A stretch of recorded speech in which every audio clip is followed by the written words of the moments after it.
Hola, mi querida comunidad de Silvia Salud Inteligente, ¿cómo están? Viernes otra vez y aquí nos encontramos a una nueva cita de reflexiones del Shabbat. Y como siempre, el tema que tocaremos hoy, que aparece en la lectura bíblica de este viernes y este sábado, este Shabbat, tiene mensajes importantísimos para todos nosotros, para esta época sobre todo. Pero antes de comenzar, recordarles tener cuidado con los comentarios. Hay muchos farsantes que utilizan mi imagen y de otros en estas redes sociales. Hoy en día no sé por qué ocurre tanto. Y ponen número de WhatsApp o invitan a grupos de Telegram. No soy yo. Tengan mucho cuidado porque son gente que intenta estafarlos. Mi comentario verdadero aparece en letras blancas con fondo en negro y dice Silvia Salud Inteligente. Y yo nunca te voy a dar ningún número, ninguna invitación a ninguna plataforma externa. Entonces, mucho cuidado, por favor. Y luego también recordar que a principios de diciembre tenemos el webinar Cocinando en vivo y en directo, Cocinando Plantas Salvajes con Loli Curto. Les pongo abajo el enlace para registrarse. No se olviden que los cupos son limitados. Entonces, hoy llegamos a una porción muy importante luego de que hablamos las últimas porciones. Hablamos del arca de Noé, ¿se acuerdan? Luego de Abraham, que se tenía que ir de su tierra. Hablamos de todas esas cosas tan fuertes. Y ahora llegamos a la porción que se llama Va'ira. Ahí lo vemos escrito en hebreo. ¿Y qué quiere decir Vairá? Vairá viene de la raíz Reish, Aleph, Hei, que viene de ver, porque Reish, Aleph, Hei quiere decir ver, es decir, viene de visión o del verbo ver. Y les voy a leer solo el comienzo en hebreo y luego voy a traducir, no se preocupen, para que entiendan a qué se refiere. Y comienza así. Vairá elav Adonai be'alonei mimra ve'u yashav בפתח האוהל כחום היום ויישא עיניו וירא והנה 3 אנשים ניצבים עליו. Y estamos hablando de Abraham. ¿Qué es lo que dice en hebreo?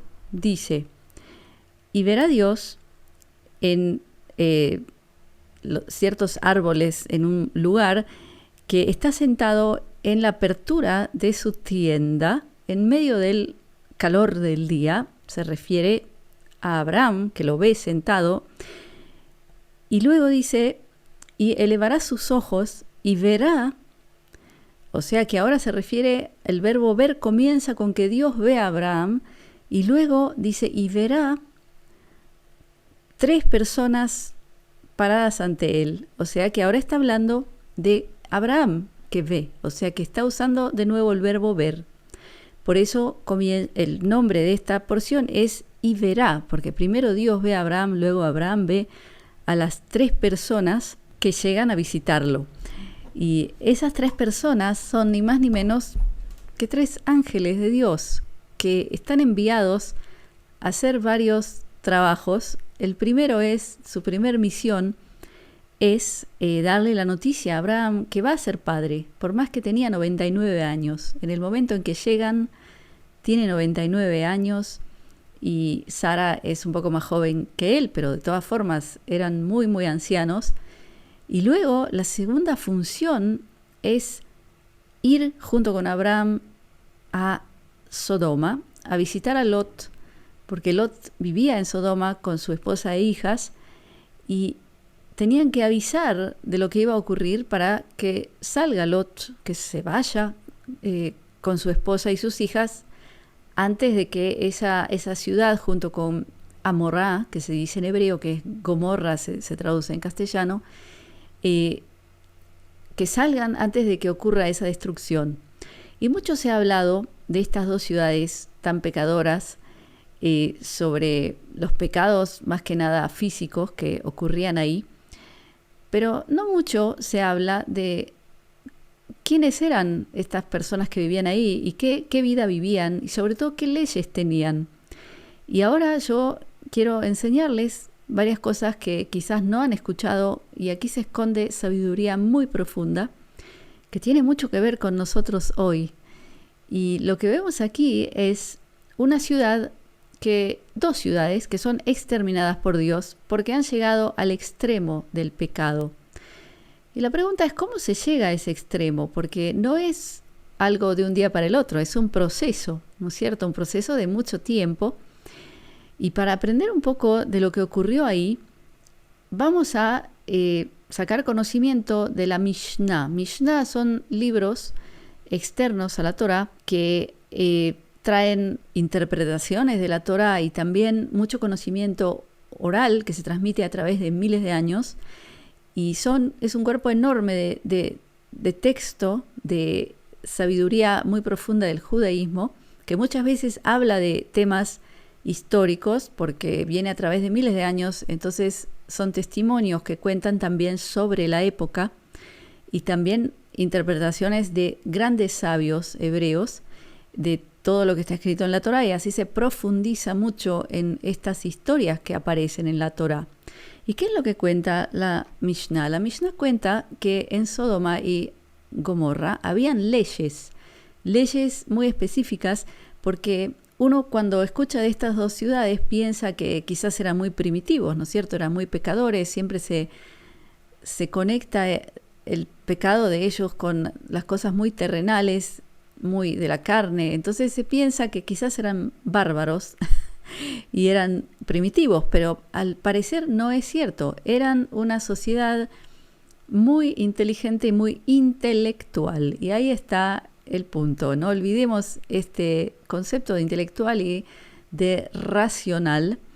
Y ellos habían escrito leyes para sus dos ciudades, que se les llama, en hebreo se dice Jukei Sdom, y son las leyes de Sodoma.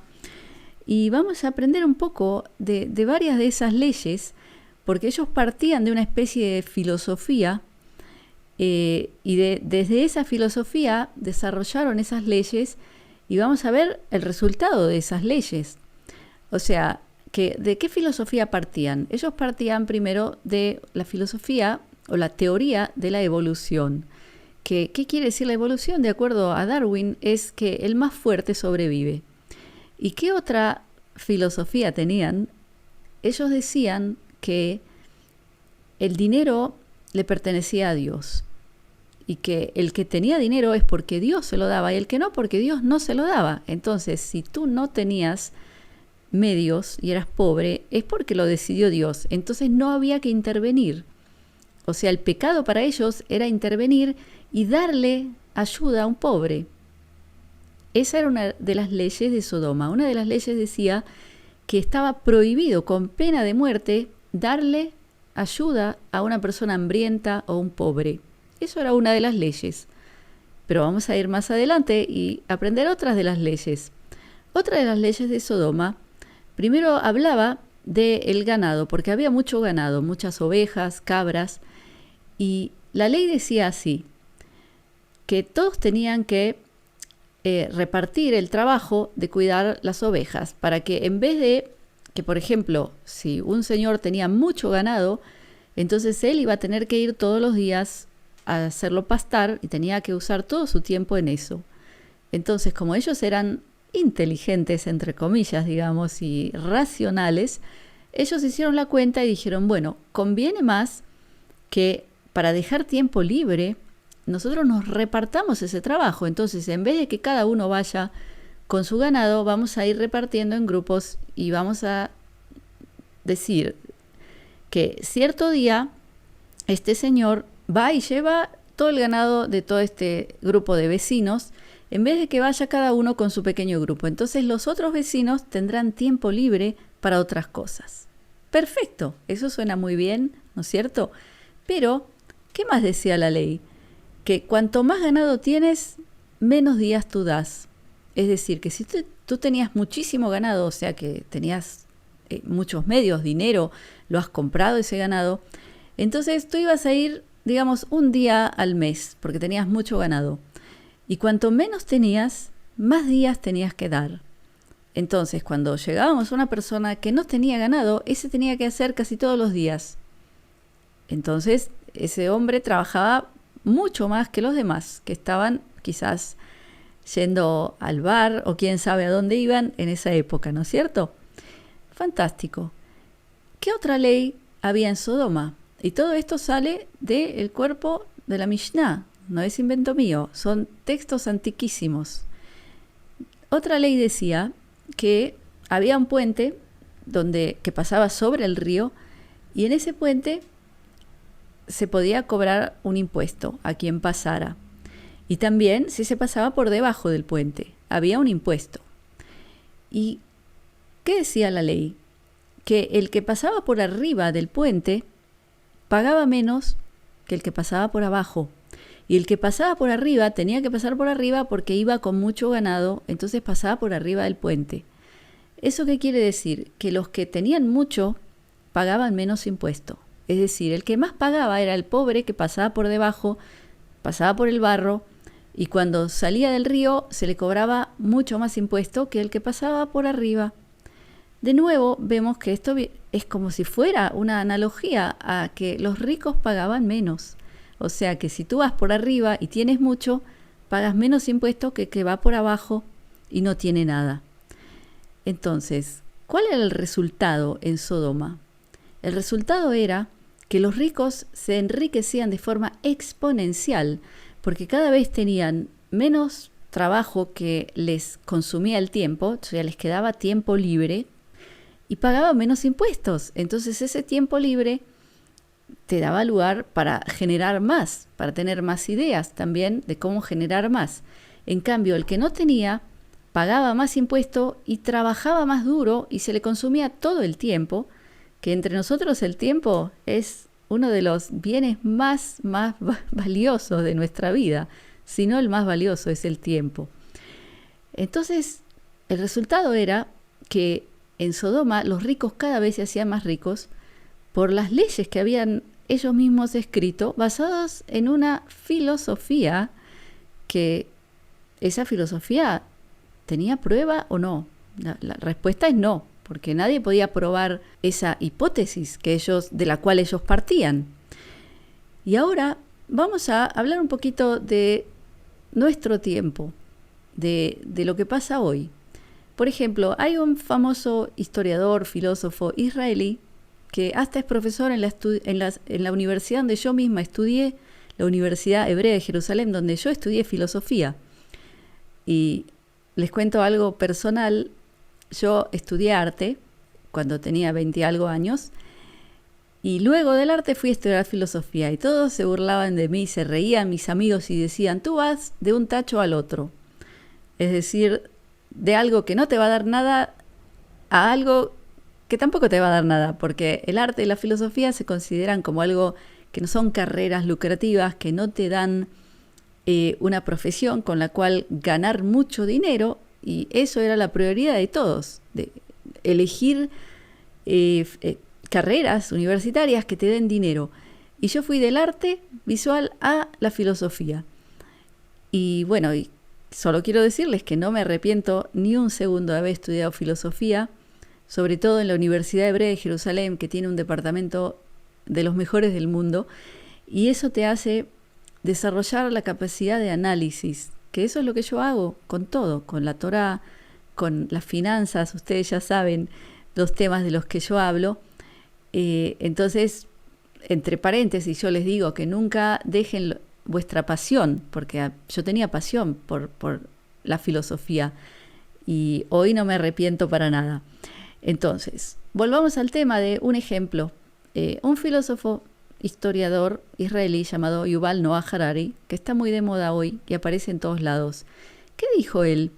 Él dijo que si uno abre un cuerpo humano, uno encuentra hígado, encuentra riñones, intestino, pero no encuentra, por ejemplo, ni valores, ni moral, y por supuesto que tampoco espíritu o alma.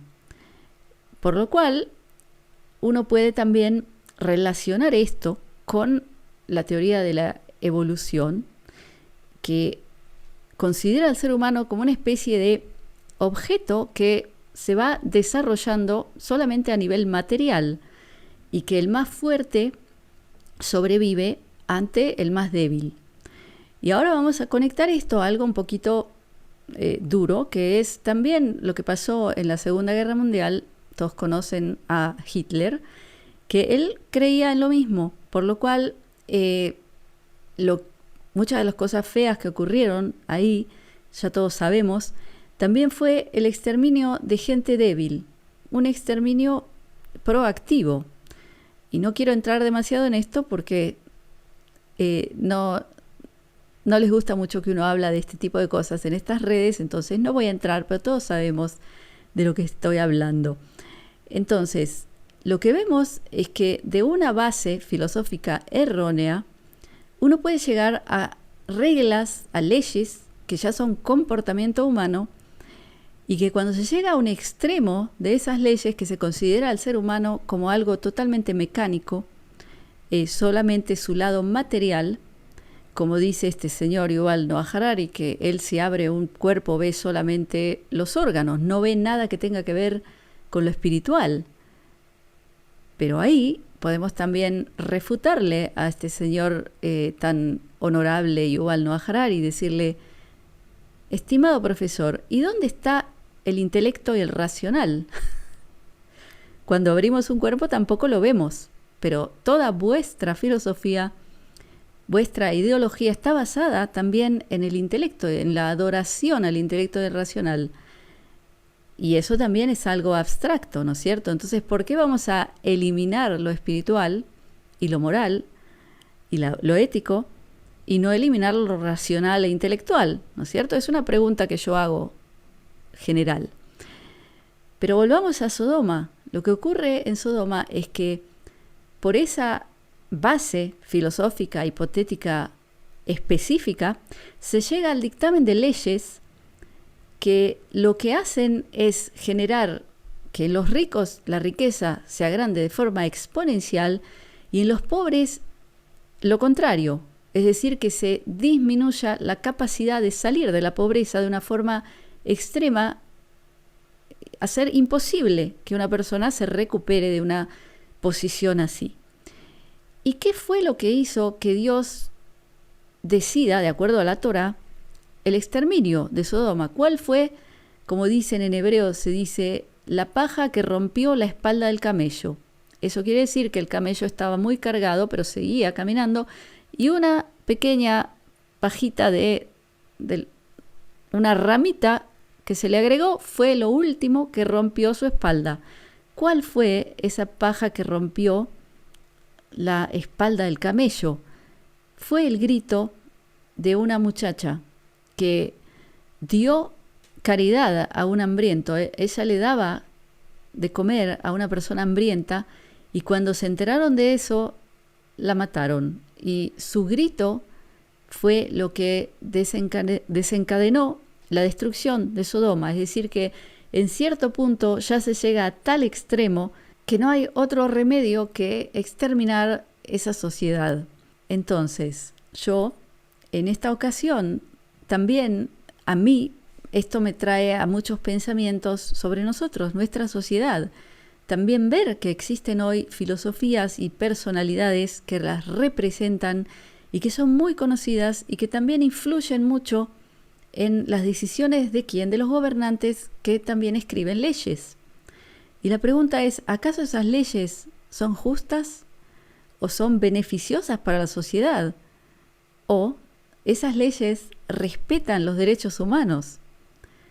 Porque el hecho de que haya una ley escrita por políticos no quiere decir que sea justa. Y la gran pregunta a todo esto es, cuando una ley es injusta, ¿tú la cumples?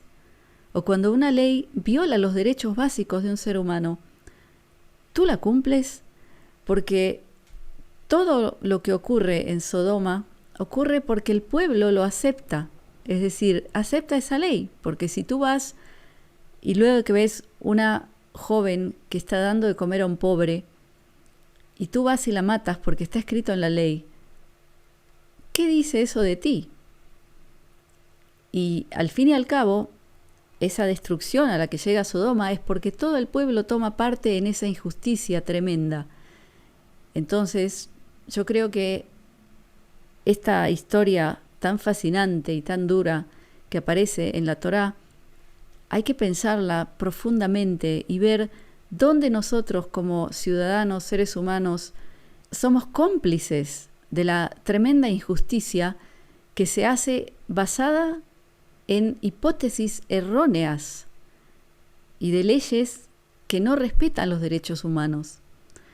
Entonces, yo creo que esto es bastante tema para pensar durante este Shabbat y para darnos cuenta que cuando nosotros nos enojamos y culpamos solamente la corrupción de los políticos, eso está mal, eso es erróneo, porque ninguna corrupción de ningún político sería posible si el pueblo no fuera cómplice. Entonces empecemos por mirarnos a nosotros, en donde nosotros somos cómplices de la injusticia, y quizás empecemos a actuar de acuerdo a lo que Dios espera de nosotros, en vez de estar rogando o esperando que alguien venga a salvarnos. No, cambio de nuestra conducta, eso es todo lo que hace falta para salvar nuestra sociedad de todo tipo de eventos de los que todos temen hoy.